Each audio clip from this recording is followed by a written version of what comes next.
Hello viewers, welcome to my YouTube channel. आज हम इस वीडियो में class 8 geography chapter 2 land, soil, water, natural vegetation and wild life का part 3 पढ़ने जा रहे हैं। और बेसिकली इस वीडियो में हम वाटर वाला सेक्शन स्टार्ट करेंगे। तो चलिए स्टार्ट करते हैं वाटर के बारे में। तो बेटा, वाटर एक रिसोर्सेज है। वाटर कैसा रिसोर्सेज है? वाटर एक रिन्यूएबल और नेचुरल रिसोर्सेज है। रिन्यूएबल क्यों है? क्योंकि वाटर जो है वो बिना किसी ह्यूमन एक्टिविटीज़ के अपने आप क्रिएट हो जाता है। और दूसरा नेचुरल रिसोर्सेज है क्योंकि हमें बाय नेचर मिला हुआ है। तो वाटर कैसा रिसोर्सेज? रिन्यूएबल है, जो दोबारा क्रिएट हो जाता है। और कैसा रिसोर्सेज है? नेचुरल रिसोर्सेज है क्योंकि हमें बाय नेचर रिसीव है। ठीक है। और अगर हम वाटर की बात करें तो अगर हम अर्थ की बात करें तो हमारे अर्थ का 3/4 पार्ट, हमारे अर्थ का 3/4 पार्ट जो है वो किससे कवर्ड है बेटा? वाटर से कवर्ड है। यानी ऑलमोस्ट 75% जो है अर्थ का हिस्सा हमारा किससे कवर्ड है बेटा? वाटर से कवर्ड है। इसीलिए हम अर्थ को एक कैसा प्लैनेट बोलते हैं? इसलिए अर्थ को जो है एक वाटर प्लैनेट भी बोला जाता है। ठीक है। और हम आज के टाइम पे अगर हम बात करें, आज के टाइम पे अगर हम बात करेंगे तो अर्थ सरफेस का 2/3 हिस्सा जो है बेटा ओशन के साथ कवर्ड है। यानी जैसे मैंने बोला 75% तो क्या है? वाटर है। उस 75 में से भी 3/4 हिस्सा जो वाटर है वो बेटा कहाँ पर मिलेगा आपको? ओशंस में मिलेगा। कैसे, कहाँ मिलेगा बेटा? ओशंस में। और ओशंस में जो पानी है, यानी 3/4 में से 2/3 पानी जो है बेटा वो कहाँ पर है? ओशंस में है। और वो किसको सपोर्ट करता है? प्लांट और एनिमल की ग्रोथ में हेल्प करता है। लेकिन ऑब्वियसली ओशन का पानी है, समुद्र का पानी है, समुद्र का पानी बहुत खारा होता है, तो इस पानी को हम नहीं पी सकते हैं। तो ये ओशन का पानी जो है ये बहुत ज़्यादा सेलाइन और सॉल्टी होता है, और इसको हम ह्यूमन जो है वो कंज्यूम नहीं कर सकते हैं। ठीक है। यानी और यानी आपसे क्वेश्चन पूछा जाए कि अर्थ का कितना परसेंट हिस्सा वाटर से कवर्ड है, तो आप बोलोगे 3/4। आपसे पूछा जाए कि 2/3 जो पार्ट है वो किससे कवर्ड है, तो आप बोलोगे ओशन वाटर से कवर्ड है। ओशन वाटर कैसा होता है? सेलाइन होता है। क्या ह्यूमन कंजप्शन कर सकता है? नहीं कर सकता। ठीक है। और आपसे पूछा जाए कि अर्थ पे कितना परसेंट फ्रेश वाटर है, तो आप बोलोगे 2.7%। अर्थ पे 2.7% वाटर जो है वो क्या है? फ्रेश वाटर है। लेकिन ये पूरा 2.7% वाटर जो है हम यूज़ नहीं कर पाते हैं। इसमें से 1.7% पार्ट तो ऐसा है जिसको, जो हमारी इनएक्सेसिबल है, जहाँ पे हम पहुँच ही नहीं सकते हैं। ठीक है। नो डाउट फ्रेश वाटर कितना अवेलेबल है? 2.7% अवेलेबल है। बट इसमें से भी 70% वाटर जो है वो हमें आइस के फॉर्म में, ग्लेशियर्स के फॉर्म में, चाहे वो अंटार्कटिका हो, ग्रीनलैंड हो, अलग अलग माउंटेन रीजन्स में देखने को मिलता है। बट ये वाटर जो है वो बहुत डिस्टेंस लोकेशन पे होता है, बहुत ज़्यादा एक्सट्रीम लोकेशन पे होता है, इसलिए वहाँ पर हम नहीं पहुँच सकते। तो आपसे पूछा जाए कि फ्रेश वाटर कितना है, तो आप बोलोगे 2.7% है अर्थ सरफेस पे। बट कितना फ्रेश वाटर हमारे लिए अवेलेबल है जिसको हम इंसान यूज़ कर सकते हैं, तो आप बोलोगे सिर्फ और सिर्फ 1%। ठीक है। ओनली 1% फ्रेश वाटर जो है वो हमारे लिए अवेलेबल है और उसको हम यूज़ कर सकते हैं। और वो 1% फ्रेश वाटर हमें अलग अलग जगह पर देखने को मिलता है, जैसे ग्राउंड वाटर हो गया, रिवर्स में, लेक्स में, वाटर वेपर्स के फॉर्म में हमें देखने को मिलता है। अब हम बात करेंगे कि फ्रेश वाटर की। ठीक है। तो बेटा, फ्रेश वाटर की अगर मैं बात करूँ तो फ्रेश वाटर सबसे प्रीशियस सब्सटेंस है कहाँ पे? अर्थ पे। अर्थ पे सबसे इम्पॉर्टेंट, सबसे प्रीशियस क्या है हमारे लिए? Fresh water. क्योंकि बिना फ्रेश वाटर के तो हम सर्वाइव कर ही नहीं सकते हैं। ठीक है। और वाटर को ना तो ऐड किया जा सकता है, ना ही कम किया जा सकता है। यानी पानी की क्वांटिटी ना तो आप बढ़ा सकते हो ना कम कर सकते हो, क्योंकि इस पानी का वॉल्यूम हमेशा क्या रहता है? कांस्टेंट रहता है। हाँ, अलग अलग लोकेशन पे पानी की क्वांटिटी डिफ़र कर सकती है, वो बहुत सारे फैक्टर्स की वजह से, ड्यू टू मोशन की वजह से, साइकिल की वजह से, यानी इन शॉर्ट वाटर साइकिल की वजह से किसी किसी रीजन में क्या होता है? पानी की शॉर्टेज बहुत ज़्यादा होती है, किसी जगह पे पानी बहुत ज़्यादा अबेंडेंस में होता है। लेकिन टोटल अर्थ पे अगर बात करें तो टोटल अर्थ पे वाटर की क्वांटिटी क्या है बेटा? एक कांस्टेंट क्वांटिटी है। ठीक है। तो यहाँ पर आपको दिख रहा होगा डिड यू नो में, जहाँ पर आपको बताया गया है कि देखो हम कितनी बार क्या करते हैं कि टैप है, टैप ख़राब हो जाती है, वो लूज़ हो जाती है, तो उसमें डिप डिप करके पानी भी गिरता है। तो अगर एक पानी जो एक टैप है जो लीक कर रहा है, तो अगर हम उसको ऑन रखें, उसको ठीक ना कराएं, तो आप देखोगे कि एक साल में उसमें से मतलब एक साल में उस टैप से 1200 लीटर पानी वेस्ट होता है, तो यानी हम कितना पानी वेस्ट करते हैं। अब हम बात करेंगे कि देखो ह्यूमन कैसे कैसे इन वाटर का यूज़ करता है। देखो वाटर का यूज़ हम बहुत सारे मल्टीपल पर्पस के लिए करते हैं। पानी का यूज़ हम ड्रिंकिंग के लिए करते हैं, कपड़े धोने के लिए करते हैं, यानी वॉश करना हो किसी चीज़ को, एग्रीकल्चर सेक्टर में करते हैं, इंडस्ट्रीज़ के लिए करते हैं, इलेक्ट्रिसिटी जनरेट करने के लिए करते हैं। तो ये डिफरेंट डिफरेंट यूजेस है जहाँ पर हम वाटर का यूज़ करते हैं। और लेकिन टाइम के अकॉर्डिंग जैसे जैसे आपने देखा होगा कि इंडिया की पॉपुलेशन बढ़ती जा रही है, लेकिन धीरे धीरे जैसे इंडिया की पॉपुलेशन बढ़ रही है, जब ज़्यादा पॉपुलेशन बढ़ेगी, ज़्यादा लोग होंगे, तो लोग फूड की डिमांड भी क्या करेंगे, ज़्यादा। तो इससे अर्बनाइजेशन बढ़ रहा है, लोगों का स्टैंडर्ड ऑफ लिविंग भी क्या हो रहा है, चेंज हो रहा है। तो जब ज़्यादा पॉपुलेशन होगी तो वाटर की डिमांड भी क्या होगी, ज़्यादा।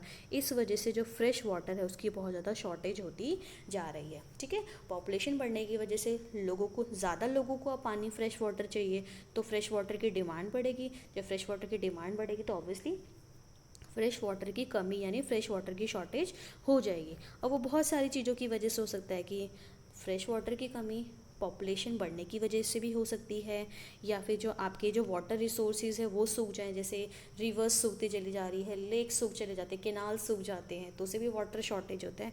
And as well as water pollution, water हम पॉल्यूट करते हैं, हम पानी गंदा करते हैं, तो वो पानी क्या ह्यूमन कंजप्शन के लिए रहेगा, नहीं। तो ये सारे फैक्टर्स है जिनकी वजह से फ्रेश वाटर क्या होता है, हमारे लिए कम होता जा रहा है। तो पहला फैक्टर बेटा आपको पता होना चाहिए, पहला फैक्टर क्या है जिसकी वजह से फ्रेश वाटर कम हो रहा है, तो पॉपुलेशन। दूसरा फैक्टर क्या हो गया, जो दूसरा फैक्टर हो गया वाटर पॉल्यूशन, वाटर को हम पॉल्यूट कर रहे हैं। और तीसरा फैक्टर बेटा क्या हो गया कि जो हमारे वाटर रिसोर्सेज है वो क्या होते जा रहे हैं, ड्राई होते जा रहे हैं, यानी नदी वगैरह जो है, लेक्स है, वो क्या होते हैं, सूखते चले जा रहे हैं। आपको यहाँ पर एक एक्टिविटी दिख रही है, जिस एक्टिविटी में बताया है कि हम कैसे कैसे कितने अमाउंट का यूज़ जो है हम अपने लिए करते हैं। यानी यहाँ पर बताया है कि एक दिन में एक पर्सन शहर में कितना पानी यूज़ करता है, यानी पर पर्सन एक दिन में शहर में कितना पानी यूज़ होता है। तो आप देख रहे हो ड्रिंकिंग में 3 लीटर, कुकिंग में 4 लीटर, इस तरीके से टोटल एक व्यक्ति यानी एक इंसान एक दिन में ऑन एन एवरेज कितना पानी इस्तेमाल करता है, 135 लीटर। ठीक, अब हम बात करेंगे वाटर अवेलेबिलिटी प्रॉब्लम की, कि क्या क्या प्रॉब्लम्स है। तो बेटा ये जो वाटर की शॉर्टेज है वो आपको वर्ल्ड में बहुत सारे हिस्से में देखने को मिलेगी, यानी जो पानी की शॉर्टेज आप देखोगे ये आपको वर्ल्ड में बहुत सारे रीजन्स में देखने को मिलेगी। जैसे मोस्ट ऑफ द अफ्रीका के बहुत सारे हिस्सों में, वेस्ट एशिया में, साउथ एशिया में, ठीक है, वेस्टर्न यूएसए के बहुत कुछ पार्ट्स में, नॉर्थ वेस्ट मैक्सिको में, पार्ट्स ऑफ साउथ अमेरिका, पूरा ऑस्ट्रेलिया। तो ये डिफरेंट डिफरेंट रीजन है वर्ल्ड में जहाँ पर आपको क्या होगा, जहाँ पर आपको यानी जहाँ पर आपको वाटर शॉर्टेज देखने को मिलेगी। बेसिकली कैसी water shortage, fresh water shortage, यानी जहाँ पर जो पानी ह्यूमन बींग्स को चाहिए कंज्यूम करने के लिए, जो वो पानी पी सकते हैं, उनकी शॉर्टेज इन अलग अलग रीजन्स में आपको मिलेगी। उसके बहुत सारे कारण है कि वहाँ पर पानी की शॉर्टेज यानी फ्रेश वाटर की शॉर्टेज क्यों हो रही है, due to climatic zone. Climate change होता है तो ऑब्वियसली कहीं का क्लाइमेट अच्छा है, कहीं का क्लाइमेट ख़राब है, कहीं पे बारिश बहुत ज़्यादा है, कहीं पे बारिश बहुत कम है, तो उसके अकॉर्डिंग भी क्या होता है, पानी की शॉर्टेज होती है। ठीक है, ऑब्वियसली ऐसा जोन है जहाँ पे बारिश कम हो रही है तो वहाँ पर आप देखोगे कि ड्रॉट आ जाते, सूखे आ जाते, तो वाटर्स क्या हो जाते हैं, वाटर स्कार्सिटी होती है, यानी वाटर कम हो जाता है। इसके अलावा सीज़न चेंज होना, इन सारी फैक्टर्स की वजह से क्या होता है, वाटर की प्रॉब्लम होती है। ठीक है, अब हम बात करेंगे कि वाटर कंजर्वेशन यानी हम वाटर को कैसे कंजर्व कर सकते हैं, किन किन चीज़ों के थ्रू हम वाटर को कंजर्व कर सकते हैं। उसको समझने से पहले आपको ये दिख रहा होगा इस पिक्चर के अंदर, ये यमुना रिवर की पिक्चर है जहाँ पर दिखाया है कि ये यमुना रिवर कितनी ज़्यादा पॉल्यूट हो रही है। देखो उसका पानी कितना गंदा है, कितने ज़्यादा आपको पानी में सोप से नज़र आ रहा है, ऐसा लग रहा है पानी में सोप है, इतना गंदा पानी है। क्योंकि इस पानी में डायरेक्टली लोग सीवेज सिस्टम यानी जो घरों का वेस्ट होता है वो डाल देते हैं, इंडस्ट्री का वेस्ट सीधा इसमें डाल दिया, इसमें कूड़ा करकट डाल दिया जाता है, जिसकी वजह से यमुना रिवर क्या हो गई, बहुत ज़्यादा पॉल्यूट दिख रही है। ठीक है, तो अब हम बात करेंगे, देखो एक्स पानी, साफ पानी मिलना, सिंपल सी बात है बेटा। देखो साफ़ पानी मिलना या फिर प्रॉपर पानी मिलना कोई बहुत बड़ी प्रॉब्लम नहीं है। प्रॉब्लम ये है कि ऑब्वियसली हमें क्या चाहिए, आज के टाइम पे साफ़ पानी चाहिए और सफिशिएंट अमाउंट में पानी चाहिए। समझ में आया। आज के टाइम पे हमारे लिए सबसे सीरियस प्रॉब्लम हो चुकी है कि हमें साफ़ और प्रॉपर अमाउंट यानी सफिशिएंट अमाउंट में पानी चाहिए, जो हमारे लिए बहुत बड़ा प्रॉब्लम है।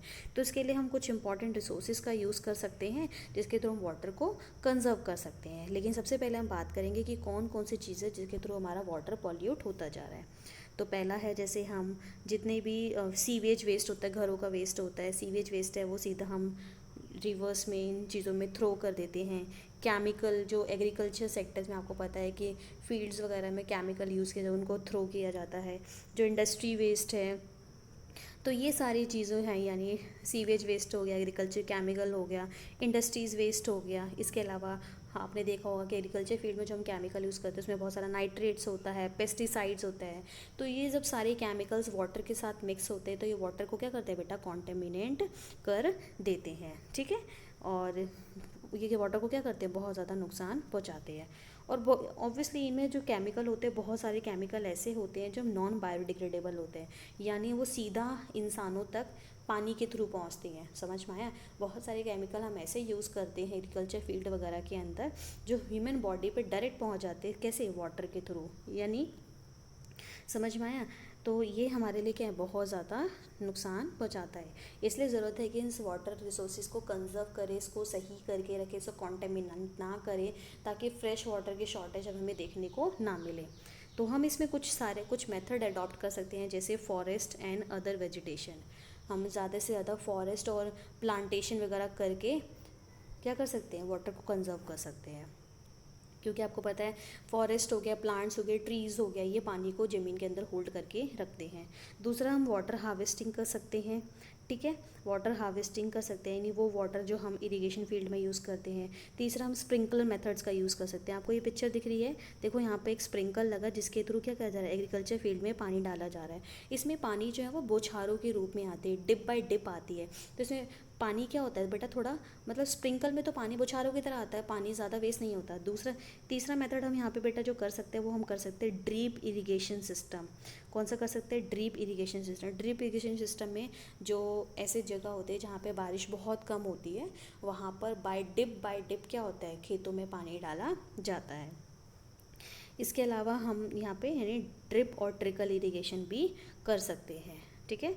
और साथ में हम यहाँ पर और क्या कर सकते हैं, हम रेन वाटर हार्वेस्टिंग भी कर सकते हैं। तो यानी ये कुछ ऐसे मेथड थे जिनके थ्रू हम क्या कर सकते हैं, अपने वाटर रिसोर्सेज को क्या कर सकते हैं बेटा, ईजिली कंजर्व कर सकते हैं। पहला क्या था बेटा, फॉरेस्ट और अदर वेजिटेशन के थ्रू, ठीक है। दूसरा, वाटर हार्वेस्टिंग कर सकते हैं। तीसरा, अगर हम फील्ड पे पानी डाल रहे हैं, एग्रीकल्चर फील्ड पे पानी डाल रहे हैं, तो हम स्प्रिंकल्स का यूज़ कर सकते हैं। हम ड्रीप इरिगेशन और ट्रिकल इरिगेशन कर सकते हैं। हम रेन वाटर हार्वेस्टिंग कर सकते हैं, जो बारिश का पानी आता है उसको छतों पे इकट्ठा कर सकते हैं और जब उसकी ज़रूरत हो तो उनको यूज़ कर सकते हैं। तो यहाँ पे बहुत सारे, इसके अलावा भी बहुत सारे ऐसे मेथड है जिसके थ्रू हम वाटर को कंजर्व कर सकते हैं, ठीक है। तो आई होप आपको ये टॉपिक क्लियर होगा।